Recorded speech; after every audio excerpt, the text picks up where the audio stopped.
ఎఫెసీయులకు రాసిన పత్రిక 3వ అధ్యాయము 15 నుంచి చదువుదాము.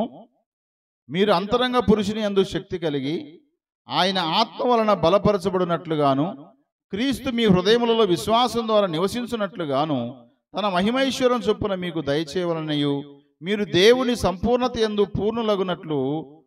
పూర్ణులగునట్లుగా ప్రేమయందు వేరుపారి స్థిరపడి సమస్త పరిశుద్ధులతో కూడా దాని వెడల్పు పొడవు లోతు ఎత్తు ఎంతో గ్రహించుకొనుటకును జ్ఞానమునకు మించిన క్రీస్తు ప్రేమను తెలుసుకొనుటకును తగిన శక్తి గలవారు కావాలనని ప్రార్థించుచున్నాను అని పౌలు గారు చెప్తున్నారు. అంటే ఎఫెసులో ఉన్న ప్రతి సంఘ బిడ్డలు కూడా దేవుని యొక్క ప్రేమ ఎంత వెడల్పోయింది, ఎంత ఎత్తైనది, ఎంత లోతైనది అనే విషయాలను ఖచ్చితంగా గ్రహించాలనే జ్ఞానము మీకు రావాలని మీ కొరకు ప్రార్థన చేస్తున్నాను. ఏంటి ఆ జ్ఞానము అంటే క్రీస్తు మీ హృదయములలో విశ్వాసం ద్వారా నివసించినట్లుగా అన్నాడు. అంటే మన జీవితాల్లో విశ్వాసం మనం కలిగి ఉంటే క్రీస్తు మన హృదయాల్లో నివాసం చేస్తాడు. ఆయన హల్లెలూయా. దేవుడు నీ హృదయంలో నివాసం చేయాలన్నా, నీ గృహములో నివాసం చేయాలన్నా, నీ బ్రతుకులో నివాసం చేయాలన్నా, నీ గ్రామములో నీ పట్టణములో దేవుడు నివాసం చేయాలన్నా, నీ సంఘములో దేవుడు నివాసం చేయాలన్నా విశ్వాసం ద్వారా నీ కార్యం జరుగుతుంది. ఒకవేళ నీలో విశ్వాసం లేకుండా 100 మంది, ఒకవేళ మనలో విశ్వాసం లేకుండా 100 మంది ఇక్కడ కూర్చున్నా సరేగాక దేవుడు నివాసం చేస్తాడా? ఆయన నివాసం ఎంత మాత్రము చెయ్యడు. ప్రభువే చెప్పాడు, ఎక్కడైతే నా నామమున 2-3 కూడి ఉంటారో వారి మధ్యలో నేను నివాసము చేసేదను అన్నాడు. అంత మాత్రం కాదు, ఎవడైనా నా స్వర విని తలుపు తీసిన నేను వానితో కూడా వాడు నాతో కలిసి భోజనం చేయను అన్నాడు. విశ్వాసం అంటే నమ్మకం. ప్రభు పట్ల విశ్వాసము నమ్మకము లేకపోతే ప్రభు మనతో ఉండడు. ప్రియులారా, ఎక్కడికి వెళ్ళినా ప్రార్థన చేసుకొని పోతాం, ప్రభువా నేను వెళ్ళే ప్రయాణం నాకు తోడుగా ఉండు ప్రభువా కదా, నేను చేసే పని అంతటా నువ్వు సహాయం చేయ ప్రభువా. ఎన్ని రకాల ప్రార్థనలు చేస్తాను నిజమే, కానీ నీ హృదయంలో విశ్వాసం ఉన్నదా? నీ హృదయంలో విశ్వాసం లేకుండా క్రీస్తు నీలో ఉంటాడంటే అది అబద్ధమవుతుంది. ఆయన విశ్వాసం కలిగినటువంటి వారి జీవితాల్లో నివాసం చేయడానికి ఇష్టపడుతున్నాడు ఆయన.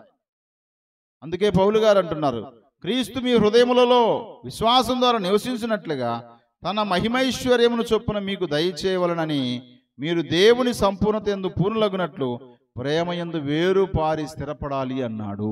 హల్లెలూయా. అనగా విశ్వాసం ద్వారా క్రీస్తు మనలో నివాసం చేస్తే ఆ నివాసం చేసే క్రీస్తు మన లోపల ఏం కలుగజేస్తాడు తెలుసా?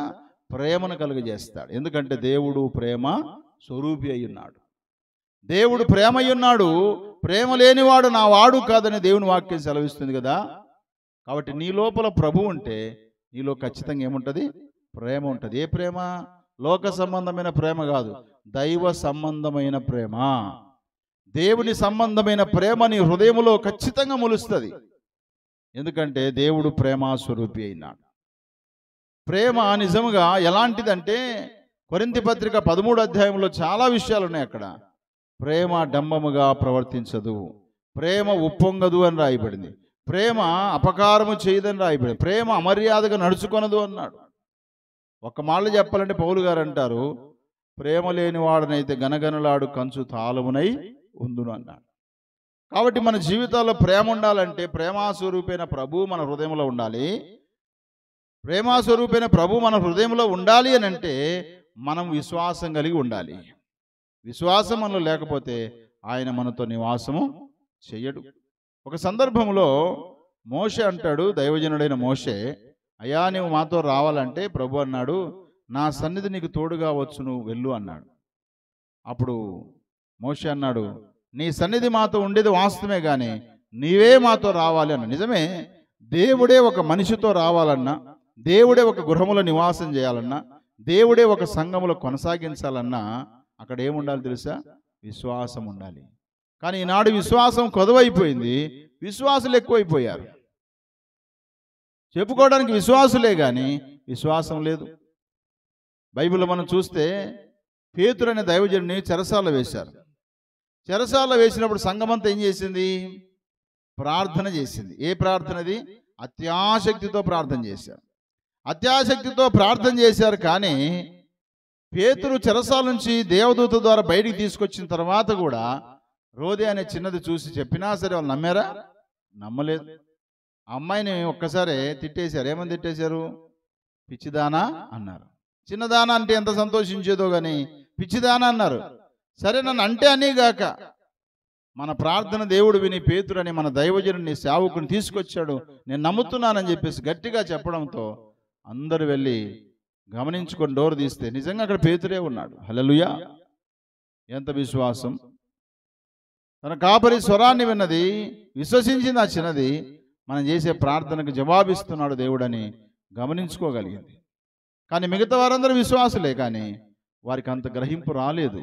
కాబట్టి ప్రియులారా, విశ్వాసులమని చెప్పుకుంటే సరిపోదు, మన జీవితాల్లో విశ్వాసం కలిగి ఉన్నామా లేదనేది మనల్ని మనము గ్రహించుకోవాలి. కాబట్టి క్రీస్తు మన హృదయాల్లో నివాసము చేస్తాడు.